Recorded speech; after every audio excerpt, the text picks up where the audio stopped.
ഈ പേജുകൾ മറിക്കുമ്പോഴാണ് ചില അത്ഭുതങ്ങളായ കാര്യങ്ങൾ കാണുക. പലപ്പോഴും അങ്ങനെയാണ് എനിക്ക് വാർത്തകൾ കിട്ടിയിട്ടുള്ളത്. ഞാൻ ഇന്നലെ രാത്രി നോക്കിയ ഒരു വാർത്തയുണ്ട്, അതാണ് ഞാൻ ഈ തിരയുന്നത്. ഒരു മിനിറ്റ്, അതൊരു പരസ്യമായിരുന്നു. കിട്ടി. അതായത് ഒരു കുക്കറിൻ്റെ പരസ്യം ഭയങ്കര രസമാണ്. പണ്ഡിറ്റ് ജവഹർലാലിന് ഭക്ഷണം പാകം ചെയ്യുന്ന കുക്കർ. അതിൻ്റെ പേര് കമാലിയ കുക്കർ എന്നാണ്. അതുണ്ടാക്കുന്നത് ചിറ ബസാർ, ബോംബെ നമ്പർ 2 എന്ന സ്ഥലത്താണ്. അതിൻ്റെ ഒരു വിശേഷത്തിലേക്ക് കിടക്കാം. അത് ഞാൻ വായിക്കാം. കമാലിയ കുക്കർ 1 മണിക്കൂർ കൊണ്ട് ചോറും 4 കറികളും തയ്യാറാവുന്നതാണ്. അടിയിലുള്ള പാത്രത്തിൽ കരിയിട്ട് കത്തിച്ച് മേലെ നിങ്ങൾക്ക് പാകം ചെയ്യേണ്ട സാധനങ്ങൾ നിറച്ച പാത്രം അടക്കി വയ്ക്കുകയേ വേണ്ടൂ.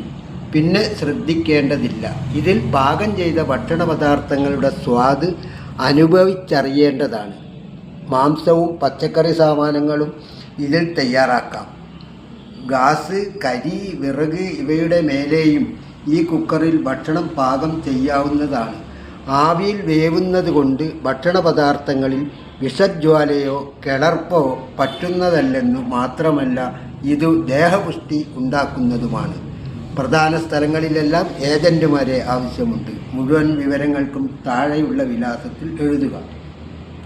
ഈ കമാലിയ കുക്കർ ഉപയോഗിച്ചിട്ടാണ് ജവഹർലാൽ നെഹ്റു ഭക്ഷണം പാകം ചെയ്യുന്നത് എന്നുള്ളൊരു അതിശയകരമായ വാർത്ത കണ്ടപ്പോൾ അത് എൻ്റെ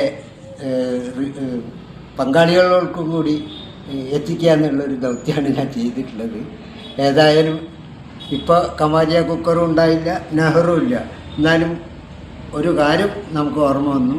പണ്ഡിറ്റ് ജവഹർലാലിന് ഭക്ഷണം പാകം ചെയ്യുന്ന കുക്കറിൻ്റെ പേര് കമാലിയ കുക്കർ.